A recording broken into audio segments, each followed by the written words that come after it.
Hello, and welcome to the Practical World podcast. This is your guide to actionable insights and strategies for employees and salarymen. In each episode, we cover a variety of topics, from productivity hacks and financial tips to work-life balance and personal growth. Our mission is to equip you with practical tools to enhance your professional journey. Let's dive in and discover the benefits waiting for you in the practical world. This is the real world. This is the Practical World podcast.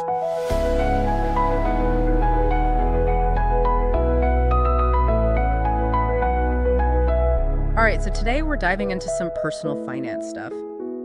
And I know everyone listening is probably pretty familiar with Rich Dad, Poor Dad. Like, it's basically a classic, right? Everyone's read it at some point. But it came out a while ago, so we're going to take a look at how those ideas hold up in 2024. And look how much is still relevant. Yeah, exactly. And then we've got this new research that we're going to use to kind of build on top of that and make like a plan for building financial independence today. Yeah, exactly. Rich Dad, Poor Dad definitely got people thinking differently about money. And that's great. You know, it's so important to be thinking about that. Right. But like you said, things have changed a lot. Mm-hmm. The world of finance was way more complicated now. So there are new opportunities, but also like new challenges. For sure. So let's start off by talking about some of those big rich dad ideas. Like financial literacy was a big one. Oh, yeah, for sure. Like knowing where your money's going and what's good and what's bad. Like if you buy a rental property, that's good. But if you buy a car with a loan, that's bad. You know? Exactly. It's all about assets versus liabilities. Like imagine you buy that rental property, right? And every month you're collecting rent. That money's coming to you. That's an asset. Okay. But then you buy a car and you have to make loan payments. So every month money's going out. That's a liability. Gotcha. So Rich Dad, Poor Dad is basically saying to build up the assets and get rid of as many of the liabilities as possible. Yeah. And that'll like make your money work for you. Exactly. Yeah. And that leads right into the next big idea from the book. Passive income. The idea that you can earn money while you sleep. Like dividend stocks. You just own a little piece of a company and they just send you money. That's the dream. Right. Or like writing a book. That can generate royalties for years and years. Wow. Yeah, that's the beauty of passive income for sure. And the book didn't just stop there. It also pushed people to think outside of the box. Like it basically said, forget the whole climb the corporate ladder thing. And instead it was like, be an entrepreneur. Take control of your own financial destiny. Yeah. It was a real call to action. And I think that message is still super relevant today. For sure. But here's the thing. I think the world of finance is a lot more nuanced than the book sometimes makes it seem. Yeah, that's what this new research that we're looking at points out too. Like it finds some gaps in those rich dad ideas, places where it's maybe a little oversimplified or just hasn't really aged that well. Exactly. Like the book talks a lot about real estate investing, right? And yeah, that can be a great way to build wealth. Right. But it doesn't always tell the whole story. Like what happens if the real estate market crashes? Right. Or if your rental property needs a ton of repairs and you end up losing money. Oh, yeah, that's a good point. That's risk. And you always have to think about risk. Yeah, Rich Dad, Poor Dad kind of makes it sound like it's just buy assets and then get rich. Right. There's way more to it than that. Exactly. There's strategy involved. Yeah. You have to research, really understand what you're getting into. And another thing, the book doesn't always acknowledge the challenges that some people face. Like people who don't have much money to start with. Right. It's easy to say, invest in assets when you have cash lying around. But what if you're in debt? What if you're living paycheck to paycheck? It's not always realistic to just jump into investing. Yeah, that makes sense. It's like the message is great, but the path to get there needs to be a little more accessible for everyone, to like consider different starting points. Exactly. And that's where this 5-part model comes in. It's like Rich Dad, Poor Dad 2.0. It takes all those great lessons but updates them for today. I like it. Rich Dad, Poor Dad 2.0. Right. Okay, so walk me through it. What's the first step in this updated plan? The first step is to build a foundation of financial literacy. And I know we talked about that a little already. But it's more than just assets versus liabilities. Okay. It's about budgeting, managing debt, planning for retirement, like all the basic stuff. It's like building a house. You got to have a good foundation or the whole thing will fall apart. Exactly. And luckily, there are tons of resources out there now to help you do that. Oh, cool. Like our source recommends using the Mint app for budgeting. Oh, yeah, I've heard of that. Yeah, you can track your spending, see where you can save some money, Nice. to help you stay on track with your goals. I like that. They're giving us actual tools to use, not just like abstract ideas. Yeah, and they even have a story about this teacher named Sarah. She was using Mint and realized that she was spending way too much on subscription services. Oh, wow. So she cut back on some of those and freed up a few $100s a month. Wow, that's awesome. That's a lot. Right. And she used that money to start an emergency fund. It's amazing how much little changes can add up. Yeah, you don't have to make huge, drastic changes. Mm-hmm. Just being aware of where your money's going. Mm-hmm. And making little adjustments can make a big difference. That's a good point. And if you're really interested in learning more about investing, the source also recommends a book called The Intelligent Investor. It's like a classic. Well, I've heard of that one. It has advice that's still relevant today. Awesome. Okay, so we've got our foundation of financial literacy. What's the next step? Okay, so next, Huh. we got to talk about risk. That's the second part of this model. Balanced risk assessment. Okay. I feel like this is where Rich Dad Poor Dad maybe kind of missed the mark a little bit. Yeah. Like, it's all about taking big risks to get those big rewards. Right, and that could be a good thing sometimes, but you got to be smart about it. Right? You have to understand how much risk you're comfortable with. Like your risk tolerance. Exactly.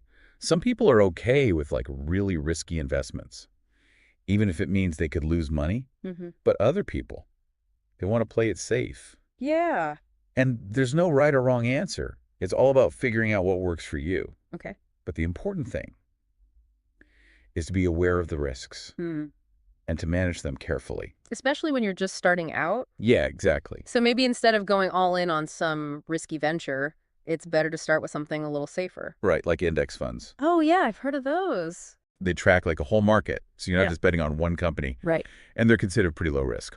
Cool. What about those fractional shares I've heard about? Oh, yeah, those are great too. It's like if a company's stock is really expensive, Mm-hmm. you can buy just a piece of it. Oh, that's cool. You don't have to spend a ton of money up front. Okay, so start slow.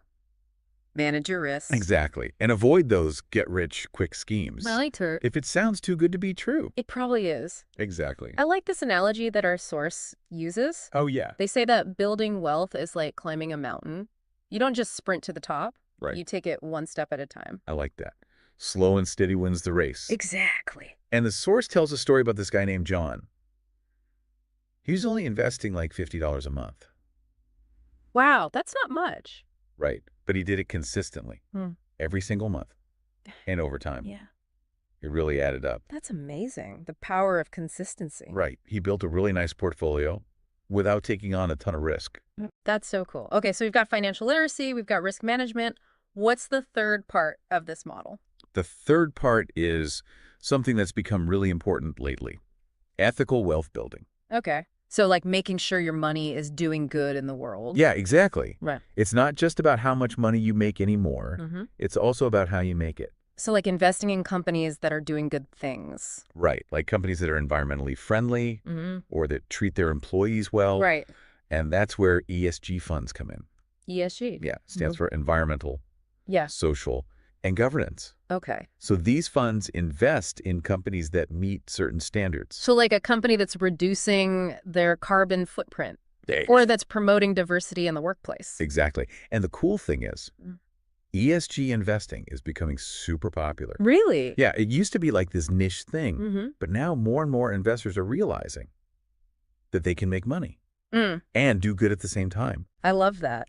The source even has a story about this investor, Maria, who switched her portfolio to all ESG funds, and her returns actually went up. That's awesome. Right. It shows that you don't have to sacrifice profits to invest in companies that you believe in. Okay, so we've got financial literacy, we've got risk assessment, ethical investing. What's next? The fourth part is all about being adaptable. Having adaptive financial strategies. Adaptive. What does that even mean? It means being flexible and being willing to change your plans as needed. Okay. Because the world of finance is constantly changing. New technologies, new trends. You got to be able to keep up.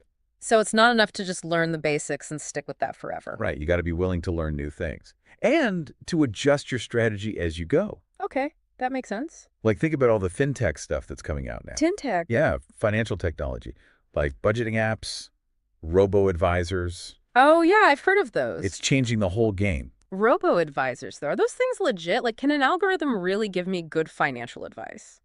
Well, they're not meant to replace human advisors entirely, Oh, okay. but they can be a really helpful tool, especially if you're just starting out, or if you don't want to pay a lot for a human advisor. Right. They basically use algorithms to create a personalized investment plan for you, Oh, that's cool. and they can automatically adjust your investments as needed. So it's like having a personal financial advisor, but way cheaper. Exactly. I like it. Our source even tells a story about this guy, Tom, who started using a robo-advisor. Yeah. And it freed up a ton of his time Oh, nice. because he didn't have to manage his investments manually anymore. That's awesome. So technology can really help us be more efficient with our finances. Exactly. And the key takeaway here is that you got to be adaptable, be willing to learn new things, and to use new tools. Okay, so we've got financial literacy, risk assessment, ethical investing, adaptability. What's the last part of this model? Okay, so we've covered a lot of ground. We talked about those classic rich dad, poor dad ideas. And then we looked at this new 5-part model for achieving financial independence today. Right. But at the end of the day, it's not just about the money. Exactly. It's about creating a life that you love, a life that's financially secure, but also personally fulfilling. That's it. Yeah. It's about having the freedom to do what you want to do. Spend time with the people that matter to you. Give back to your community. Live a life that's true to your values. Absolutely.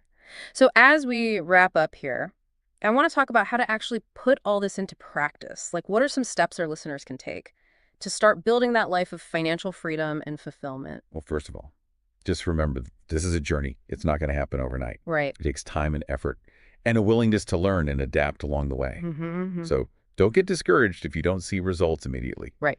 Just focus on making progress, even small progress, and celebrate your wins along the way. I love that. Progress, not perfection. And it's about enjoying the journey. Exactly. And don't be afraid to ask for help. There are so many resources out there. Like, what kind of resources? Oh, there's everything. Financial advisors, online communities, books, podcasts. Right. Those online communities can be really helpful, like to connect with other people who are on the same journey. Oh, yeah, for sure. It's great to learn from other people's experiences. Find mentors, join groups. It's all about sharing knowledge and supporting each other. I like that. And at the end of the day, I think the most important thing is to trust yourself. Like, you are capable of achieving your financial goals and creating that life that you want. It might not be easy, but you can do it. Absolutely. And remember, there's no one right way to do this. Right.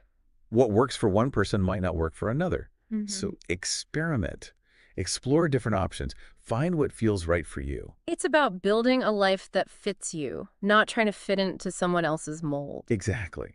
And as you go on this journey, just remember that money is a tool. It's not the end goal. It's a means to an end. So use it wisely, use it intentionally, and use it to create a life that you love.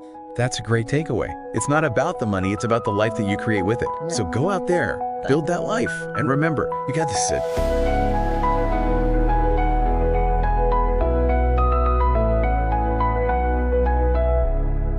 Thank you for joining. This is the Practical World Podcast.